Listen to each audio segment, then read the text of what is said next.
Hello everyone, a warm welcome to all my YouTube family. First of all, thank you all for subscribing to our channel. This is a prediction video of 23 July 2022 exam, and in this video I am gonna share with you some tips and tricks that help you to improve your overall band score. So आज की video academic and general training दोनों candidates के लिए है। Video में last तक बने रहिएगा क्योंकि आपको बहुत से ऐसे टिप्स एंड ट्रिक्स जानने को मिलेंगे जिससे आपका ओवरऑल बैंड स्कोर इंप्रूव हो सकता है। सो चलिए वीडियो को स्टार्ट करते हैं। Hi, this is Manpreet and you are watching als weaver channel. अगर सबसे पहले लिसनिंग की बात की जाए तो लिसनिंग में सेक्शन 1 में आपके पास जो क्वेश्चन आते हैं मोस्टली वो फिलिप्स ही होते हैं और इस बार भी फिलिप्स ही आने वाले हैं। उसका जो लेवल होगा वो बहुत स्मूथ होगी, लिसनिंग जो प्ले होगी बहुत स्मूथ होगी, स्लो होगी, आपको ईजिली समझ आ जाएगी।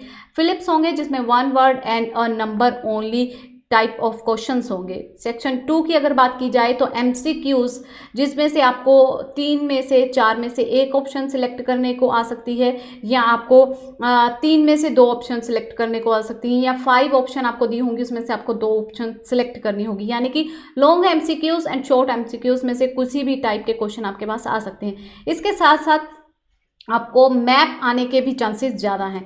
सेक्शन 3 की अगर बात की जाए तो लॉन्ग एमसीक्यूज से मेरा मतलब ये है कि इसमें आपकी ऑप्शंस जो होंगी वो लेंथी हो सकती हैं। And next type of question जो इंपॉर्टेंट है सेक्शन 3 में वो है मैच द इंफॉर्मेशन, कि आपको बॉक्स दिया होगा उसमें इंफॉर्मेशन दी होगी, वो आपको इंफॉर्मेशन मैच करनी होगी। सेक्शन 4 की अगर बात की जाए तो फिलअप्स आते हैं, ब्लैंक्स आते हैं, और वो बहुत ही एक लेक्चर होता है जो फ्लुएंट होगा, स्पीड थोड़ी as compare to section 1, 2 and 3 के कंपैरिजन सेक्शन 4 की जो स्पीड होती है वो फ्लुएंट होती है, स्पीड थोड़ी ज़्यादा होती है, तो आपको थोड़ा सा उस पर फोकस रहना होगा। इसमें आपको फिलअप्स आएंगे 1 वर्ड ओनली। ओवरऑल अगर देखा जाए तो लिसनिंग का लेवल जो है वो इजी रहने वाला है। कुछ स्टूडेंट्स को ये मॉडरेट लग सकता है बट ओवरऑल लेवल जो है वो इजी होगा। टिप आपके लिए क्या है, ट्रिक आपके लिए क्या है कि आप जो है यूट्यूब पे हमारी वीडियोस अपलोड हैं already her type of question की, तो आप जाकर वो चेक कर सकते हैं। इसके अलावा जो टिप आपके लिए है वो ये कि अब जो पैटर्न आपको पता है कि आईडीपी चेंज कर चुका है, तो आप जब भी अपनी प्रिपरेशन कर रहे हो, अभी आपके पास जितने भी दिन बचे हैं आप प्रिपरेशन कर रहे हो, तो आप उसी सीक्वेंस में ही अपनी प्रैक्टिस कीजिए ताकि आपको वहाँ पर जाके डिफ़िकल्टी ना हो। सेकेंड चीज़ जो आप लिसनिंग के लिए कर सकते हो वो ये कि जब आप सेक्शन 4 कर रहे हो तो मोस्टली स्टूडेंट को सेक्शन 4 में जाके प्रॉब्लम आती है।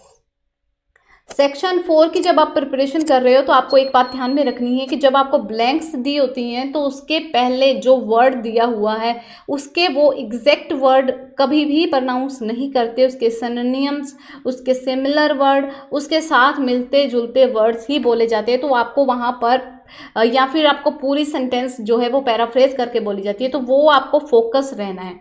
चलिए अब देखते हैं रीडिंग के बारे में। रीडिंग की अगर बात की जाए एकेडमिक कैंडिडेट के लिए तो पैसेज 1 में 2 टाइप ऑफ क्वेश्चन जो हैं वो इंपॉर्टेंट है। First sentence completion, second true false not given, और ये दोनों ही टाइप ऑफ क्वेश्चन जो हैं इन ऑर्डर होते हैं, तो इजी मतलब पैसेज 1 जो है आपका ओवरऑल इजी आने वाला है। पैसेज 2 की बात की जाए तो किस तरह के क्वेश्चन टाइप आपके इंपॉर्टेंट होंगे, MCQs, list of heading, sentence completion, या फिर पैराग्राफ कंटेन वाली इंफॉर्मेशन, इस तरह के क्वेश्चन। पैसेज 3 की अगर बात की जाए तो समरी कंप्लीशन यानी कि fill ups, yes no not given, matchings आ सकते हैं, और ये पैसेज आपका थोड़ा सा ट्रिकी हो सकता है, थोड़ा डिफिकल्ट हो सकता है। अगर ओवरऑल लेवल देखा जाए तो इजी टू मॉडरेट होगा। जर्नल कैंडिडेट की अगर बात की जाए, जर्नल ट्रेनिंग वालों की, तो पैसेज 1 में उनके पास 2 तरह के क्वेश्चन जो हैं वो इंपॉर्टेंट है। फर्स्ट वही true false not given, second which paragraph content information. Passage 2 की बात की जाए तो जो है कंप्लीशन वाले क्वेश्चन आ सकते हैं, सेंटेंस कंप्लीशन या समरी कंप्लीशन, उसके साथ साथ शॉर्ट क्वेश्चंस जो होंगे वो आ सकते हैं। पैसेज 3 की अगर बात की जाए तो yes no not given, a list of heading, MCQs and summary completion, यानी कि फिलिप्स, किसी भी टाइप में फिलिप्स, सेंटेंस कंप्लीशन में, समरी कंप्लीशन में। ओवरऑल जो लेवल है वो इजी टू मॉडरेट रहने वाला है रीडिंग का, चाहे वो एकेडमिक कैंडिडेट हो चाहे वो जनरल कैंडिडेट हो। आपको एडवाइस और आपकी टिप क्या है इसके लिए कि अब आपको पता है कि लेवल जो है रीडिंग का वो इस तरह से आ रहा है, तो आपको उसी लेवल में ही प्रैक्टिस करनी है। उसी लेवल में प्रैक्टिस करने का मतलब क्या है कि आप कैम्ब्रिज की जो लेटेस्ट बुक्स हैं उनसे प्रैक्टिस कर सकते हैं। उसके अलावा कुछ वेबसाइट्स जिस पे आपको टेस्ट अवेलेबल हैं, जैसे कि आइल्स फेवर, हमारी वेबसाइट पे आपको फ्री टेस्ट मिल जाएंगे रीडिंग के, तो वहाँ पर जाकर आप जो है प्रैक्टिस कर सकते हैं। और इसके अलावा आपको करना क्या है कि रीडिंग में आपको घबराना नहीं है, क्योंकि पैटर्न चेंज हो गया, रीडिंग सबसे लास्ट में आ रही है। तो सारे स्टूडेंट्स को ये टेंशन है कि रीडिंग लास्ट में आएगी तो हम तब तक फ्रस्ट्रेट हो चुके होंगे, हमारा माइंड काम करना बंद कर चुका होगा, हम फुली कॉन्सेंट्रेट नहीं कर पाएंगे। तो ऐसा आपको नहीं सोचना, जो आप सोचोगे वही होगा। तो आपको मोटिवेट रहना है, आपको पॉजिटिव सोचना है। आपको, अगर आपने प्रिपरेशन अच्छे से की है ना, तो कुछ मैटर नहीं करता कि रीडिंग पहले आ रही है या लास्ट में आ रही है। आपको सिर्फ अपने काम पे फोकस रखना है, आपको सिर्फ अपने क्वेश्चंस पे फोकस रखना है। और जो टाइप ऑफ क्वेश्चन इंपॉर्टेंट है, जो आने ही आने हैं एग्जाम में, उसकी आपको अच्छे से प्रैक्टिस करनी है। वो कौन से टाइप ऑफ क्वेश्चन है? ट्रू फॉल्स नॉट गिवन 101% आएंगे ही आएंगे। येस नो नॉट गिवन 101% आएंगे ही आएंगे। लिस्ट ऑफ हेडिंग 101% आएंगे ही आएंगे। और यही 3 टाइप के क्वेश्चन जो हैं वो स्टूडेंट मिस्टेक करते हैं। और समरी कंप्लीशन, सॉरी फिलअप्स, ये भी आने ही आने हैं। तो ये 4 टाइप ऑफ क्वेश्चन जो हैं 101% हर एग्जाम में आते हैं। तो आपको इनकी ऐसी प्रिपरेशन करनी है कि आप इनमें मार ना खाओ। तो इनकी ऑलरेडी वीडियोस हमारे चैनल पर अपलोड हैं, आप जाकर देख सकते हो और वहाँ से आपको बहुत हेल्प मिलेगी कि कौन सी टेक्निक्स किस तरह से हम वो सॉल्व करते हैं।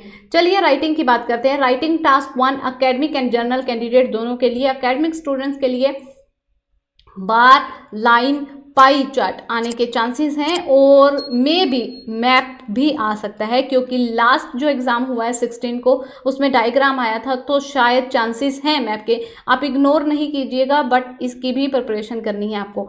जीटी कैंडिडेट्स के लिए फॉर्मल लेटर आने के चांसेस ज़्यादा हैं। 2 ही तरह की लेटर्स मोस्टली होती हैं, फॉर्मल एंड इनफॉर्मल। इनफॉर्मल के सब पार्ट किए हुए सेमी फॉर्मल, बट इस बार जो है डियर सर से स्टार्ट होने वाली आपकी लेटर्स फॉर्मल लेटर्स आने वाली हैं। सो आपको ध्यान क्या रखना है यहाँ पर कि आपको फॉर्मल टोन यूज़ करनी है, कॉन्ट्रैक्शंस यूज़ नहीं करनी। अगर आप फॉर्मल टोन यूज़ कर रहे हो तो आपको ये ध्यान में रखना है कि आपका जो टॉपिक है, जो आपको पूछा गया है, जो आपको नीचे लेटर के नीचे जो गेस वर्क दिए होते हैं, जो बुलेट पॉइंट्स दिए होते हैं, वो आपको इक्वली जो है एलोबरेट करने हैं, एक्सप्लेन करने हैं। ठीक है। टास्क 2 की अगर बात की जाए तो discussion and opinion type of ऐसे आने के चांसेस हैं, जिसका मतलब है कि एग्री और disagree, to what extent do you agree और disagree, to how far you agree और disagree, and discuss both view and disadvantage outweigh disadvantage, sorry.